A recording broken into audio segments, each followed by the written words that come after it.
Audio Oke apa? semuanya. Assalamualaikum warahmatullahi wabarakatuh. Waalaikumsalam. Waalaikumsalam. Salam sejahtera buat kita semua. Ini udah ada berapa orang? Kita baru berlima ya? 6.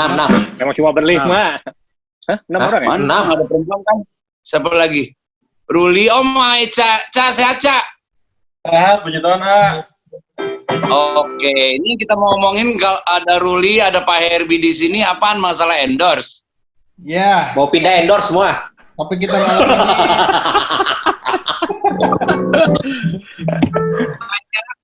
Banyak Tema malam ini. pemula-pemula, drummer-drummer yang nanya ke kita, pastilah ke kalian juga banyak yang nanya. Gimana sih caranya buat bisa di-endorse sama sebuah brand nasional atau internasional? Kita mulai dari kacamata distributor lu deh, dari Pak Herbie dulu. Ya. Apa pertimbangan Pak Herbie buat mengambil seorang musisi atau clinician atau apapun untuk di-endorse oleh Pak Herbie dan brandnya? Dari MG. Kenali dulu Pak Herbie siapa? Dari mana? Pak Herbie ini dulunya Hancock. Pak Herbie ini adalah apa sih Pak Herbie di MG apaan? Hah? Kuli. Kulit tapi sahamnya 73%. Batatang gimana sih? Ya Pak Herbie dari Pak Herbie dari MG, dari MG Musik ya. Oke, dari MG Music. Jadi kalau teman-teman kenal dengan yang namanya Sonor, ST Simbal, Evans Drumheads, kemudian kalau sticknya apa Pak? Promak, Veter. Hah? Oh, Promak. Ini apa lagi Pak Herbie? Veter. Hah? Veter. Oh, Veter. Terus apa lagi Pak Herbie? bajunya dong Pak Herbie, bajunya dong. Udah disebut tadi, udah disebut. Kalau gitu Sandi gitu. Kalau yang di baju ingat dia karena dia pakai. Iya. Evans Drumheads ya, oke. Pokoknya banyak brand-brand internasional yang dipegang oleh MG Music. Oke, jawab pertanyaannya tadi. Apa pertimbangan MG Music dalam mengendorse seorang artis? Terus bedanya endorse dengan clinician apa, dengan demonstrator apa, biar semua yang lagi pada nonton dia tahu bedanya. Silakan Pak Herbie. Ya, selamat malam semua. Kopi darah. Jangan malam ini kan jadi tonton siang. Oh iya, ya ntar diedit ya. Oke, apa kabar? Apa kabar semuanya? Gede cappuccino gitu. Ya, good. Wah, nggak boleh nyebut brand katanya tadi peraturannya. Biar di endorse. Oh iya, boleh juga. Oke, teman-teman semua, ya salam sejahtera semuanya. Kalau bicara masalah endorse, demonstrator, clinician, sebetulnya sih cuman sedikit bedanya gitu. Kalau yang demonstrator itu biasanya memang kita mencari demonstrator untuk mendemokan secara singkat atau katakanlah insidental. Jadi kita bisa cari anytime siapa yang kira-kira menurut kita bisa mendemonstrasikan, ya itulah demonstrator. Nah kalau clinician, kalau buat MG sebetulnya sama, karena biasanya clinician itu memberikan klinik mengenai produk. Nah kalau di MG Music, terus terang kita itu jadikan satu dengan tugas sebagai seorang endorser. Ya. Nah endorser sendiri sebetulnya kalau buat MG Music sebetulnya jadi balik lagi bukan karena hanya faktor terkenal atau sangat jago atau sangat permainan sticknya sangat luar biasa, bukan itu sebetulnya, banyak faktornya. Tapi yang jelas kalau buat kita, kalau kita lihat memang kita bisa memberikan saling nilai lebih, itulah yang akan kita ajak untuk menjadi endorser. Karena belum tentu seseorang itu walaupun dia mungkin katakanlah followernya 2 juta gitu ya, belum tentu itu bisa memberikan nilai tambah yang pas buat sebuah perusahaan. Jadi kita lihat juga barangnya apa, terus kemudian dianya siapa, biasa main di mana, apakah pasarnya tepat buat kita. Kalau memang semuanya oke, lalu juga mungkin karakter dan sebagainya, ya baru mungkin kita coba untuk ajak kerjasama. Ya, jadi sekilas mungkin kalau buat MG Music, endorser, clinician itu menjadi satu. Kalau demonstrator, kita agak jarang pakai karena sekaligus satu paket gitu. Setuju. Oke, nah pertimbangannya kan tadi Pak Herbie bilang bahwa follower yang banyak nggak jadi pertimbangan utama juga, jago banget juga nggak jadi pertimbangan. Nah, kalau ngomong oke, 4 besar deh, apa yang jadi pertimbangan paling utama harus dimiliki oleh seorang endorsee atau produk spesialis atau apapun lah dari MG Music 1, 2, 3, 4, mana pertimbangan yang paling utama? Jadi biar yang nonton biar mereka tahu. Gue jago, gue banyak follower, tapi kenapa gue nggak di endorse? Gitu. Apakah attitude juga ada hubungannya juga sebagai pertimbangan? Yes, bener banget Sandi. Jadi kalau buat MG tuh selama ini memang terus terang nomor satu kalau mau diurutin memang attitude itu sangat nomor satu sih. Karakter si drummer itu gimana? Biasanya kita coba ngobrol dengan rekan-rekan musisi yang lain. Ini orang gimana? Kalau klinik datang apa enggak gitu kan? Terlambat apa enggak? Kalau show-nya jam 7, datangnya jam berapa? Datangnya jam 7 lewat. Bagus gitu. Iya. Itu gitu. Ciri khas berarti. Ciri khas. Ya kan? Karena kita pernah dulu ada satu endorser di hari klinik dia nggak berangkat, ketinggalan pesawat. Wow. Pada saat kita cari dia ada di mana, ternyata dia masih tidur. Lah, kalau kayak gitu kan nggak mungkin ya kita ajak kerjasama terus gitu. Yes. Bahaya banget. Jadi itu nomor satu. Yang nomor 2 itu memang kalau saat ini 2, 3, 4 bisa digabungkan. Biasanya yang nomor 2, 3, 4 itu nomor 2 mungkin bisa dianggap pasti skill.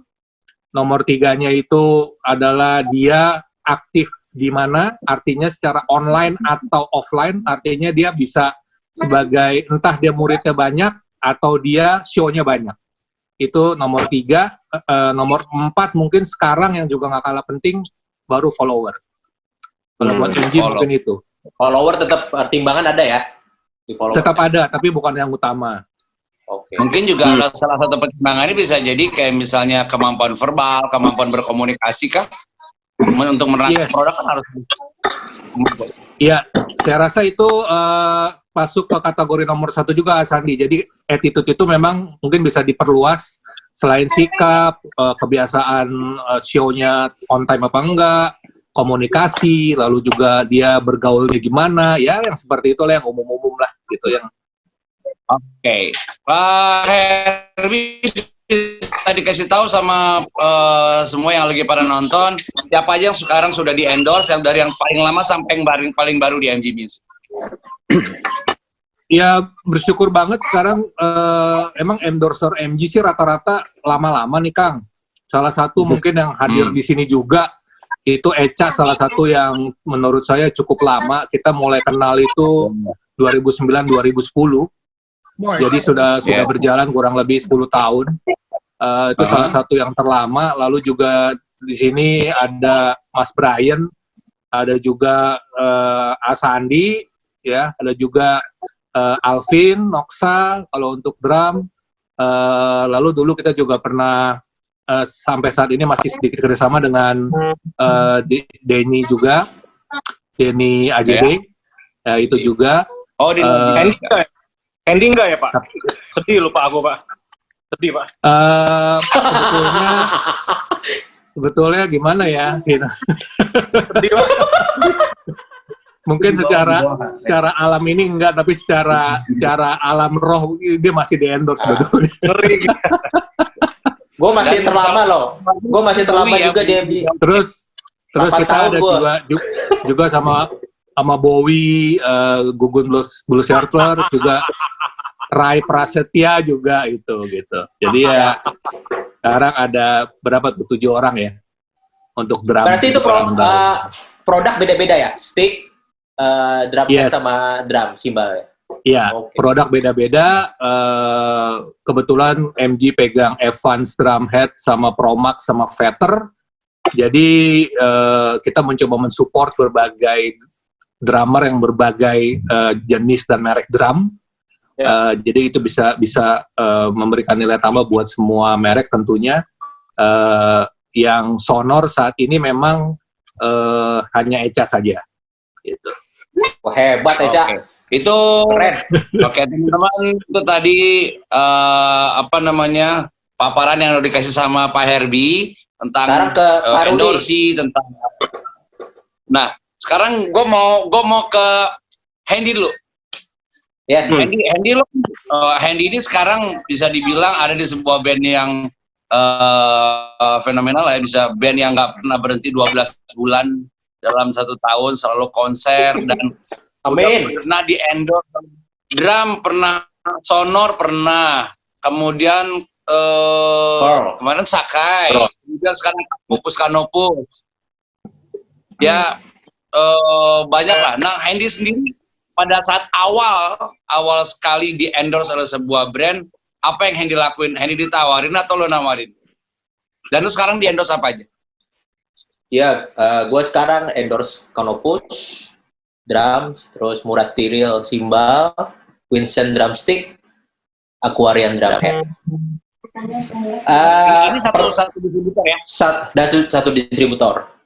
Nah, terus waktu pertama kali gue di-endorse itu sama Citra Indirama ya. Pearl Drum sama Zian cymbal. Hah? Ya, itu gue sih ditawarin di-endorse terus terang. Bukan menawarkan diri. Kebetulan gue emang dari kecil drum gue emang Pearl. Dan belinya sama lo, San. Mas Andi. Ya. Ya. Emang jangan bilang-bilang gue di sini drummer bukan pedagang, setan. Ya. Akhirnya ya bodoh gue sama Pearl kan tahun 2004. Kan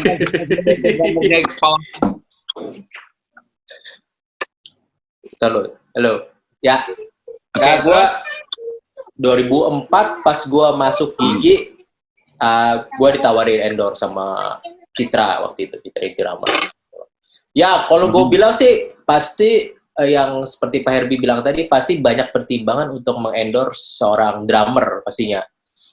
Yang pasti harus paling utama adalah attitude tadi bener, terus aktivitas lo yang jelas di mana gitu. Karena itu yang paling penting ke market ya untuk blast ke jualan ya. Ya waktu itu gua mungkin ditawarin karena gue berada di band Gigi gitu. Jadi buat brandnya sendiri pasti untuk mengkontrak gue sebagai endorsement juga pasti kebayangnya ke situ lah. Tapi belum, gue salut sih kalau misalnya kayak ada yang di endorse tapi tanpa band gitu ya. Misalnya session player gitu, kayak Echa gitu. Gue salut banget karena berarti sebagai seorang session player udah memiliki sebuah brand yang kuat gitu. Gitu. Karena sekarang ini kan banyak banget, kalau dulu banyak fenomena yang endorse itu kan cuma anak band kayaknya. Kayak Sandi Pas gitu, Brian di Sila gitu.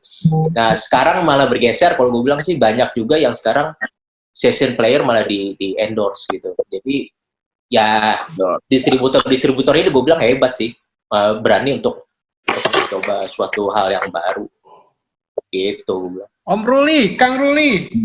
Dan lo kan, Yes. boleh sebelum ke Ruli, gue mau ke Echa dulu, boleh nggak? Ya. Ya, Echa ya. Ca. Hadir, Kang. Echa. Ya.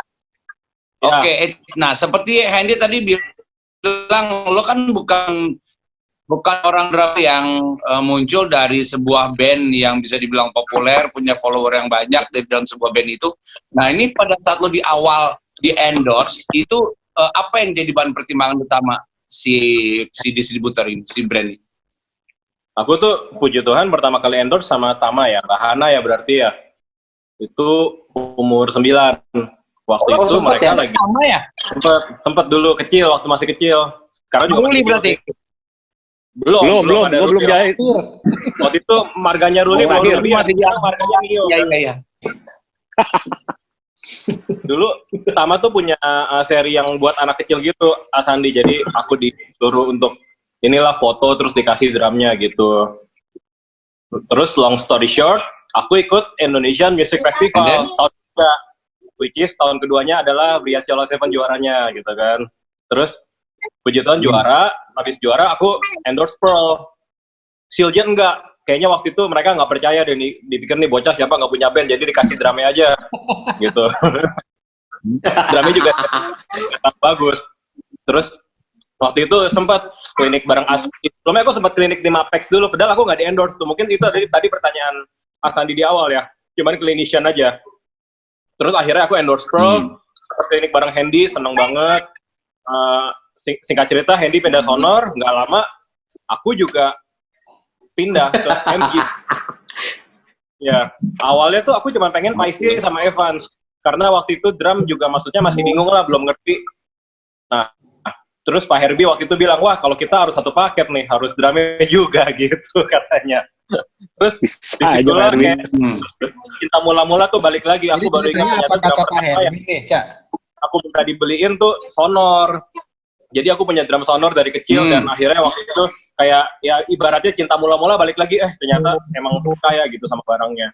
Gitu, jadi Sonor Paisti Evans, intinya itu sekarang. Terus puji Tuhan ada Vincent, ada Simpat, Big Fat Snare Drum, Roland, akhirnya puji Tuhan nostalgia lagi sama CI, cuman bedanya kali ini yang elektrik. Soalnya akustiknya kalah bagus sama Sonor, iyalah. Terus sama Dr. K. Pas banget Dr. K, merek lokal tuh, bagus. Jadi merek lokal sejauh ini aku pegang bagus ya Dr. Case. Kalau Simbal masih belum sama Paisti sih, jauh sih.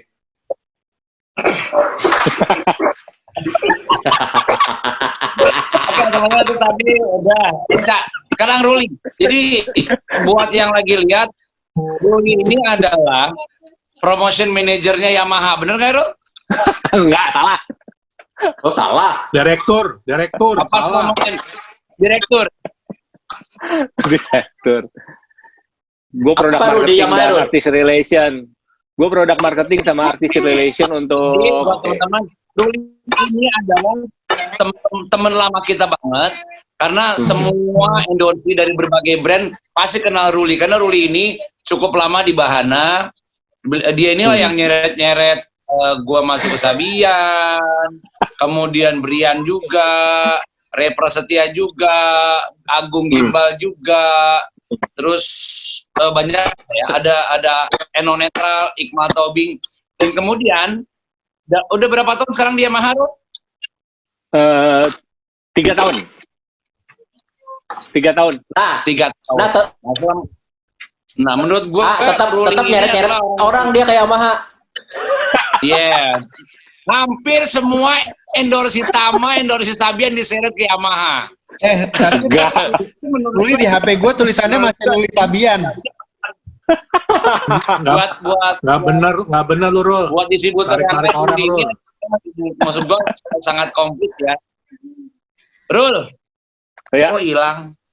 Ya, ada. Ya. Rul, nah, lu sendiri gimana, Rul? Lu kan pernah ada di Bahana yang megang Tama, Sabian, dan lain-lain. Sekarang lu ada di Yamaha. Rules-nya beda nggak sih lu untuk melihat seorang untuk di-endorse? Pertimbangannya sama nggak? Kalau pertimbangannya sih kurang lebih sama. Gua rasa sih setiap brand mempunyai pertimbangan yang sama ya untuk endorsement, rata-rata sama. Cuma emang ada segi penilaian yang berbeda aja sih, segi penilaian yang berbeda. Kayak misalnya attitude otomatis sama lah attitude. Terus pemilihan sama kurang lebih sama kayak Pak Herbie ya, kayak followers juga tidak melulu dilihat dari followers, tapi kita lihat juga yang utama selain attitude sih di kita cocok dengan alatnya dulu sebenarnya. Jadi kalau di Yamaha mau endorse orang, kita coba dulu kenalin alatnya, misalnya dia cocok, baru kita ngomongin bisnis. Nah, jadi misalnya dari awal emang udah nggak cocok ya, kita nggak bakal paksa dia untuk menjadi endorse kita. Kalau Yamaha bisa nggak cocok ya bro, kalau Sonor pasti cocok sih kita. Kan ini ngomongin secara keseluruhan. Ini ngomongin secara keseluruhan, nggak cuma drum sebenarnya. Dan pada intinya sih kan endorsement itu ujung-ujungnya untuk jualan kan. Jadi kita memilih endorse juga yang bisa membawa brand kita sih. Ya, yang impact buat penjualan. Jadi endorse yang bisa mempengaruhi orang. Terus apalagi ya, kurang lebih rata-rata sama sih ya. Kalau di kita di Yamaha emang dilihat dari sisi kebutuhan sih. Misalnya kebutuhannya kita membutuhkan seorang clinician ya, kita cari yang capable untuk jadi seorang clinician. Terus kita butuh emang untuk brand image ya, kita cari artis yang musisi yang bisa mengembangkan si brand itu, bantu mengembangkan si brand kita. Terus untuk kuat di sosial media, kita cari yang kuat sosial media. Jadi kayak gitu-gitu sih, tergantung kebutuhan dan tergantung si produk itu sendiri. Kayak misalnya ini nggak ngomongin soal drum doang nih. Jadi misalnya si produk keyboard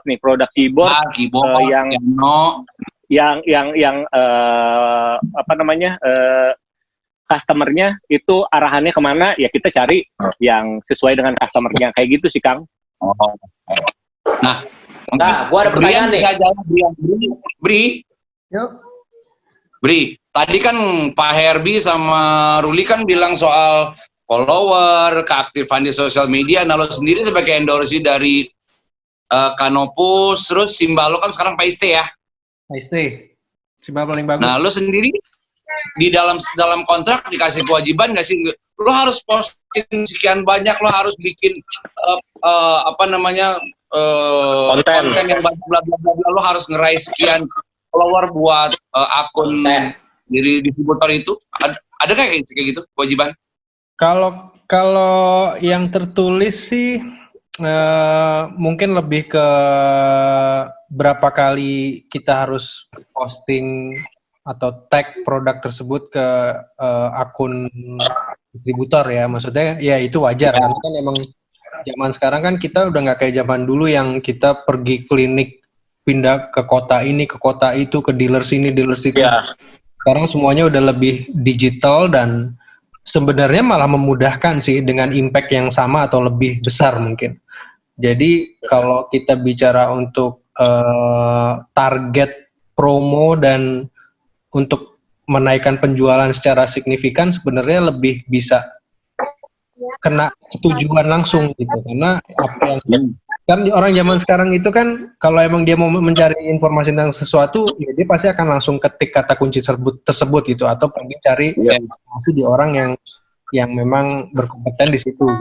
Beda sama zaman dulu yang kalau misalnya kita masuk TV yang lihat seluruh Indonesia, tapi ya belum tentu juga orang se-Indonesia yang lihat itu kan emang ya orang-orang general, bukan yang emang pengen lihat cari simbal atau pengen lihat drumnya apa segala macam.